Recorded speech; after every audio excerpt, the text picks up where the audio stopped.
All right, good morning. Thanks for coming. And my name is Kevin Tetsworth. I live in Australia now, but I'm originally from the US. And thanks, Rob Austin. I love you too, Rob. Peter Menges for supporting the course, and for all of you for coming to hear what we have to say. There's been a few AV issues, and I woke up early to modify some of my talks, and so we'll see if I'm act surprised when things happen here, that whatever talk I've loaded isn't quite what I expected. I have no disclosures related to the nature of this talk. I received some various speaking fees and things like that from unrelated sources. And I hope that everyone here is familiar with these images from 8 Mile, and everybody knows this, and so that I don't have to break out into rap or go into. But I want you to know, when you do these osteotomies, you get one chance and that one opportunity to get it right, and so. Surgical precision, I know that this is something that you hear on TV all the time. You're watching the football game. It was a surgically precise march down the field, or they talk about it, and in military action and things. But really, the public perception is that surgeons are able to do things within far less than a millimeter. As Mitch says, we aren't able to do that. And even though I wrote chapter 4 of the first 3 great chapters, I'm the author of the 4th chapter, I think. But, we all know, everyone in this room knows, there are limitations of what can be achieved in real life. And so even though for many centuries, or not centuries, many decades, surgeons eyeballed things, and we've moved away from that. But it's still as much an art as it is a science, but you have that one opportunity. Now, Ilizarov, his real, I think the genius of gradual correction is, in using external fixation, that you have so many opportunities. You can infinitely adjust this until ultimately you are happy. And so when you leave the operating room, the procedure isn't over. You can keep modifying, adjusting, changing. And as technology has improved, we've moved to internal devices that also allow us to do a little bit of that, certainly in terms of lengthening. And I think that will come with deformity correction as well. But you want to be as close as possible to your desired goal. And so the things that Mitch talked about and Rob talked about, those are the goals. And you need to recognize what the goals are, know what the goals are, and carefully plan these things out. Now you have all these opportunities, and how do you correct things, and the different kind of osteotomies that you would use to correct a deformity. And there's opening wedge, closing wedge, neutral wedge, focal dome, all these various things. What is the hardest thing to do? What's the easiest? And I would say, certainly for me, making a single cut. And so an opening wedge is the easiest, technically easy one. And the hardest one to actually get it right, is a closing wedge. Why? Because you have to make 2 separate osteotomies. You have to match them up perfectly. And there's all these additional opportunities for you to either cause injury, even though I know, yes, we've done them for a long time. We've done the closing wedge HTO for a much longer time than the opening wedge HTO. But I do believe that it's technically harder. I think it will heal rapidly, but you have lots of opportunities to change the slope and cause damage. And every time you cut a bone, you are increasing the risk. And so, in the way that I think about it, certainly a closing wedge is much harder to do successfully. So how do we do things better? Yeah, you can be naturally talented. Every surgeon thinks they're the most naturally talented guy. Everybody thinks so. But really, it's practice and experience and developing the skills that you need. And so, honestly, when I first saw total knees done as a medical student, there were no guides and there were jigs. This was, 1983. They didn't even have jigs yet. I think Medica was the people that introduced it a long time ago. So originally, surgeons just came in, made a bunch of cuts, glued on some stuff. I mean, that goes way back. But now we have osteotomy guides. We have jigs. We use intraoperative radiographs. There's alignment rods, cords, X-ray grids, and navigation, and also patient-specific osteotomy guides and jigs. And Christina, those of you that weren't here yesterday, we had a very nice little session amongst us, a more private session, but she gave a great talk on using osteotomy guides in dog surgery and in the veterinary world, and I think that really did some interesting things. But 3D printers and making patient-specific things is not new. It's been around for a while, and it's finally gone mainstream in the last 7-8 years, and now you have osteotomy guides and jigs that you use in total hips, in total knees, in total shoulders, and the blueprint sort of stuff. I don't work for Blueprint. I don't work for the Tournier people, but fabulous, fabulous software really does some interesting things that you can do all kinds of preoperative planning things. Now, if you have a both bone forearm malunion, this becomes technically hard to manage because the bones sort of rotate around in space and things. And so trying to figure out exactly where you want to do these osteotomies and correct this sort of malunion when it's healed, not in a normal straight position.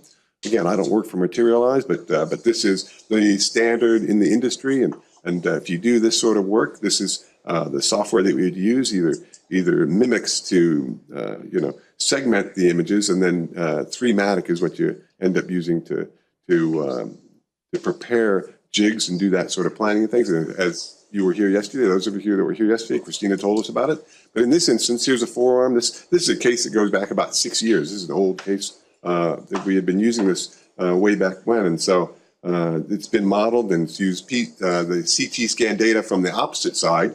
You have to make a mirror image of the opposite limb and flip it over, invert it, and superimpose it on the deformed limb. And this way, you have a really good way to know exactly where this bone is supposed to end up in space ultimately. And it's easier for us, I think, in the lower limb. We have well-defined landmarks and hip, knee, ankle, and it's all worked out very well. They have similar landmarks in the upper extremity, but I think in the forearm especially, it's a bit hard to define those points as well. And if you just go into the 3D world and plan it there, it actually it becomes much clearer, certainly by making this mirror image of the opposite side. And then you do this pre-op planning, you do virtual surgery, and you can make the osteotomies. And in the virtual world, you can cut these 3D reconstructions and then reposition the bone fragments in space. And as you do that, the way to do it really, as you see, this is really almost 6 years old, but you have where the screw trajectories are ultimately going to end up after the correction is, and then you can reverse this and reverse engineer back to where they were originally, and you know where the screw trajectories need to be in the original bone so that it matches up with the plate ultimately after you've done your correction. And so you can create these 3D printed patient-specific or custom drill guides and jigs that you apply to the bone in the deformed position, make the drill holes in the bone before you've corrected it, do the osteotomies through the jig that's also positioned in a particular location to show you where to cut the bone correctly, then remove that guide,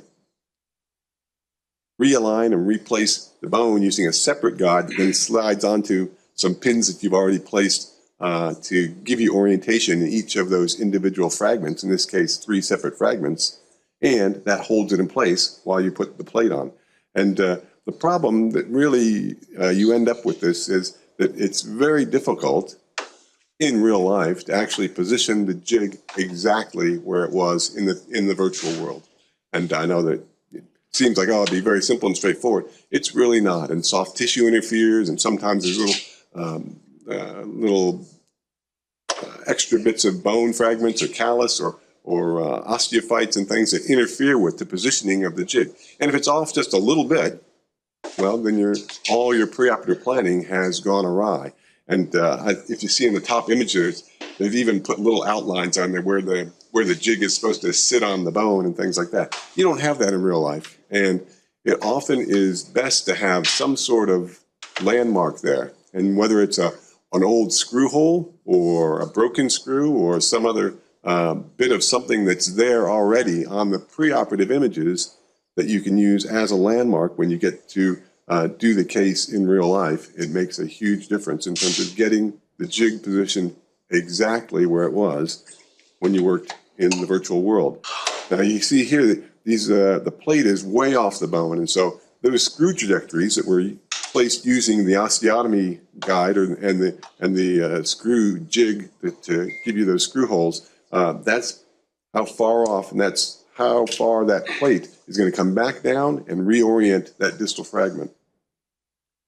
And so we did this one case way back, it ended up being June 2014. And then the hospital discovered the charge that the company was charging to the hospital. So we did have this epic rack battle that went on for a long time. And we didn't get to do another case like this for about 4 years, which really put a damper on things. But we were very enthusiastic about it. We took on 3D printing in a big way over a course of a period of years, but we started way back June 2014 is when we got into this. And that's the first thing that we printed up way back when. And we've done some things. We did a symposium in Techniques in Orthopedics. My young junior colleague is Nick Green, who came right out of university and joined us, and over time has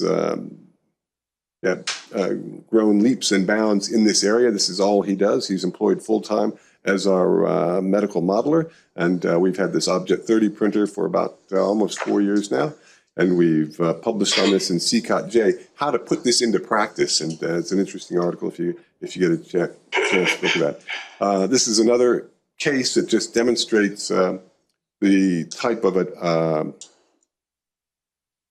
pathology that you can approach and investigate. Again, this was that very, very early sort of thing. But as you do the printing and as you're doing this sort of work, you need to figure out even where all the supports are. And the software does that for you, but it's something that you need to calculate out and becomes part of your planning process as you're doing 3D printing and things. So if you do this in-house, yeah, it becomes a bit labor intensive. The surgeon's not going to do it. You're going to have other people that do this. It's very few of you here are going to take this on yourself. Trying to do all the segmentation and things, if you're not doing this routinely, it just becomes a lot of work for you. And so this is segmentation. We won't get into all that sort of stuff. There's a lot of freeware that you can use to do that, but the more expensive software and the better software just makes it faster and easier.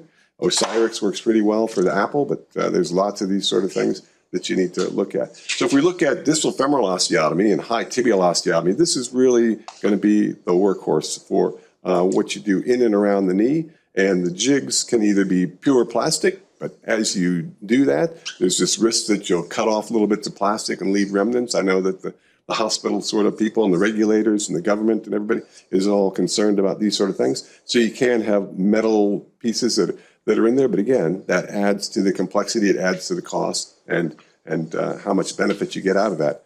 And you can do this sort of complicated planning and jigs and things for a relatively simple procedure like this that Rob showed you. It's not so hard to figure out that you make that oblique osteotomy. It's in a normal location. You can follow on an x-ray. You can make a simple cut. You can make it incomplete. You can open it a certain amount, and you can do all that pretty effectively without using all this sort of complicated stuff. I think that having the jigs there help for the increasingly complicated kind of procedure.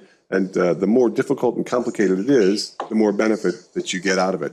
Now, this is someone who had a DFO. I'll just show this one case, a DFO that went awry in somebody else's hands. And this gentleman had a valgus deformity, and then it was overcorrected into varus, and ended up, they overcorrected by, what is that? Looks like about 11.5 degrees, 11.2465 degrees. In the virtual world, you get these to the 10,000th of a degree. Obviously, that's beyond the standard of any human to reproduce. But then you can design jigs and create something that'll give you 2 osteotomies that'll correct that deformity and allow you to then place pins. That's those three other tracks you see there. They'll put pins into the bone, and then you put a separate jig back on top of that, and it realigns and reorients and gives you that sort of thing.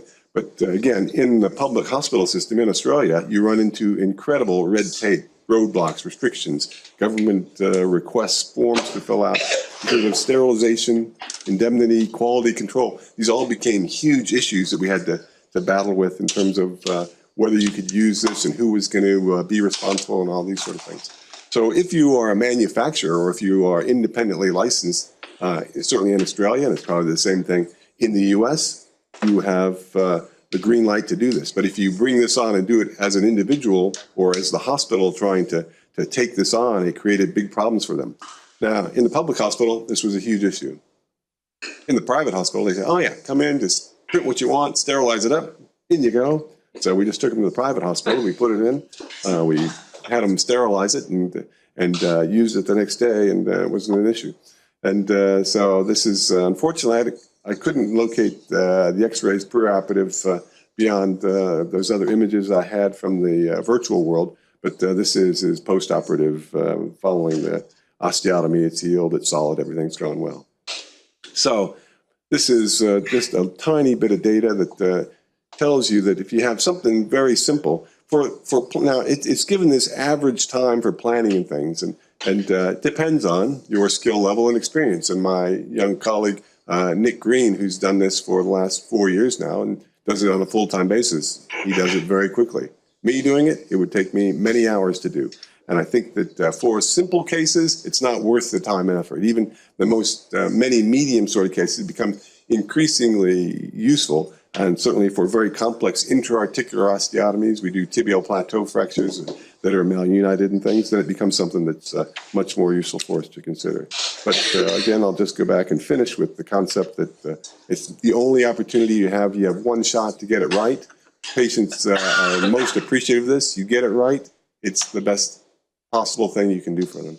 Thank you.